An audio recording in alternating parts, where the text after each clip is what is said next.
What are the things that you should never do after your partner cheats on you? What are some of the things that you must never do after your partner cheats on you? Now, this could apply to your boyfriend, it could apply to your girlfriend, it would apply to your husband or your wife. Now, nobody ever expects their partner to cheat on them. Nobody bargains for their partner to cheat on them, but we see it many times that people become unfaithful. So if it happens that your partner becomes unfaithful, what are you supposed to do? Number one is that avoid rushing the healing process. Avoid rushing the healing process. Accept that it has happened, and accept that the damage that has happened in your soul is not going to be sorted in a few minutes. It's going to take time. Therefore, avoid rushing the healing process. Some people, the mistake they make is that they quickly rush into another relationship. While they are still hurt, they are already looking for another person. They think that by looking for another person, their problems are going to be solved. But under normal circumstances, when you are hurt, don't make a move. Don't try to make the healing process too fast. Don't look for quick fixes. This is very, very important. The second thing is that don't forget to treat yourself well. You are the most important person.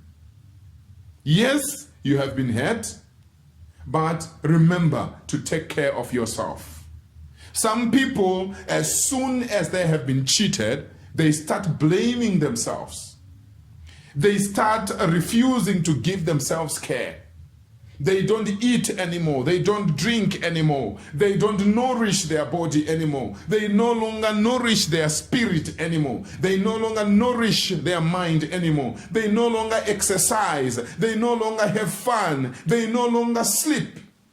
I know this is easier said than done, but it is important for you to remember. The second thing you must not do is to not forget to take care of yourself. It is very important. Still treat yourself well. Still take yourself out to the gym. Still take yourself out for a walk. Still take yourself out for exercises. Still buy that food that you like. This is not the end of life. Who knows? Maybe your partner will be really sorry and they will stop what they are doing. Or maybe your partner will be adamant and they will continue doing what they have been doing. Or who knows, it might actually be your fault. Sometimes it happens like that. Take your time. Take your time, but still treat yourself well. Number 3, take time to retrospect. Look back. I know it's easy to point fingers at your partner for cheating.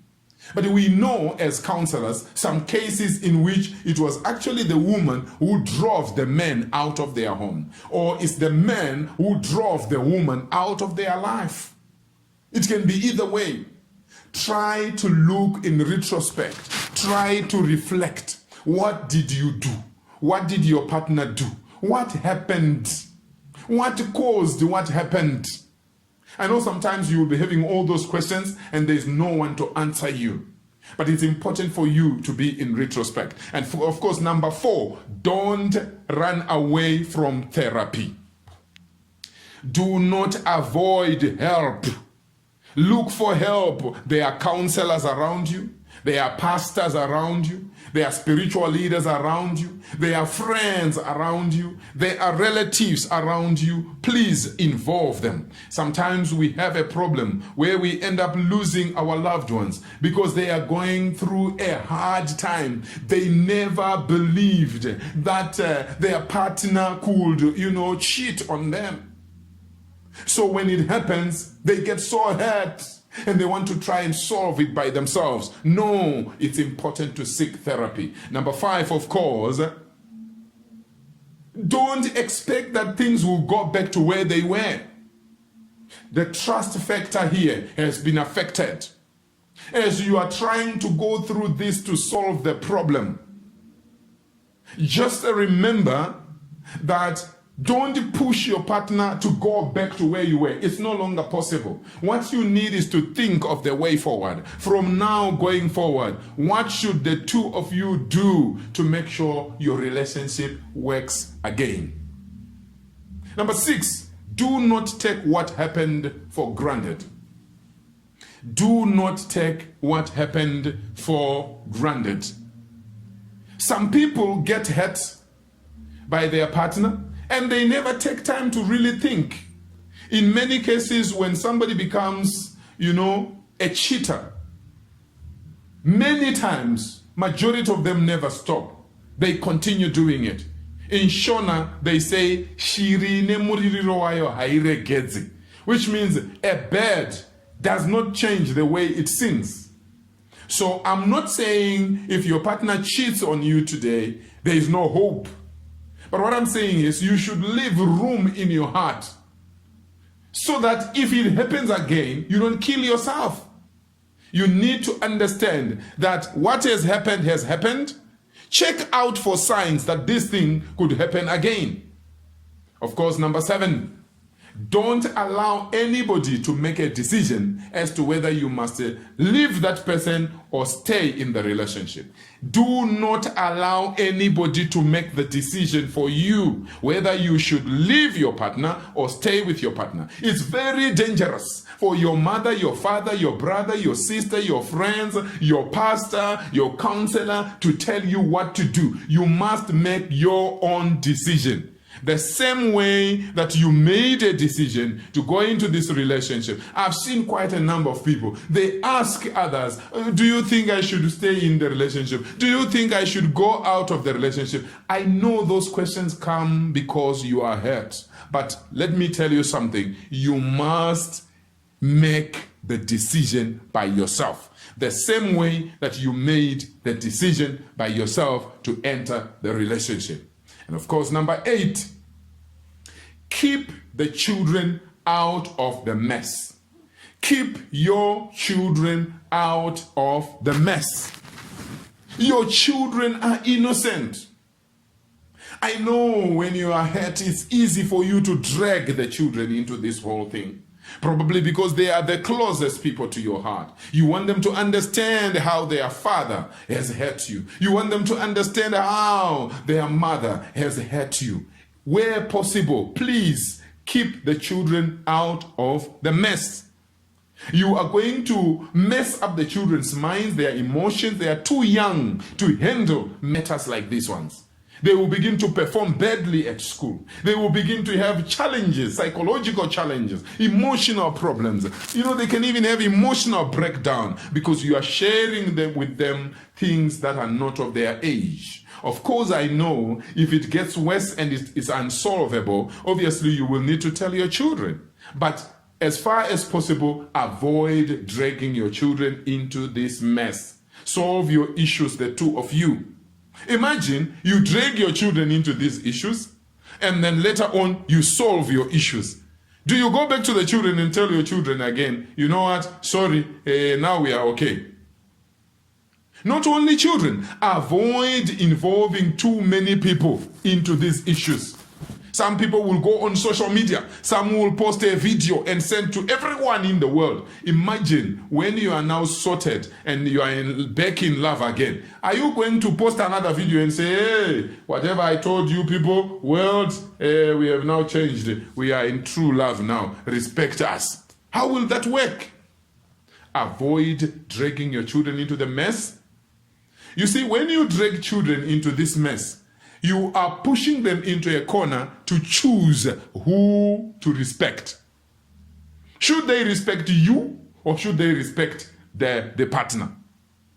That's a very difficult one for the children. Please, where possible, leave them out. And as well, leave out other people. That would be number 9. Leave out many people from this. Avoid rushing to social media. Avoid posting videos everywhere. Avoid trying to involve everybody you meet. I know when you are hurt, it's not easy to keep quiet, but try your best to keep quiet. And of course, number 10, this is not the end of life. This is not the end of life. I know some people, I'm not trying to promote breakage of relationships. I'm not trying to promote, breakage of marriages, but I know some people that were in terrible relationships, that were terrible marriages. But after they went through what they went through, they allowed themselves to get healed in their hearts and they started living a good life. They got another person who is much more understanding and loving and caring, and they forgot about their problems. After all, living a relationship is not called divorce. It's possible for you to be in the wrong relationship and later on you find Mr. Right or you find Mrs. Right. So do not kill yourself. Do not harm yourself because your relationship has fallen apart. Your relationship falling apart doesn't mean your life has fallen apart. Okay, that's number 10. And of course, because you have listened towards until the end, I'm giving you a bonus.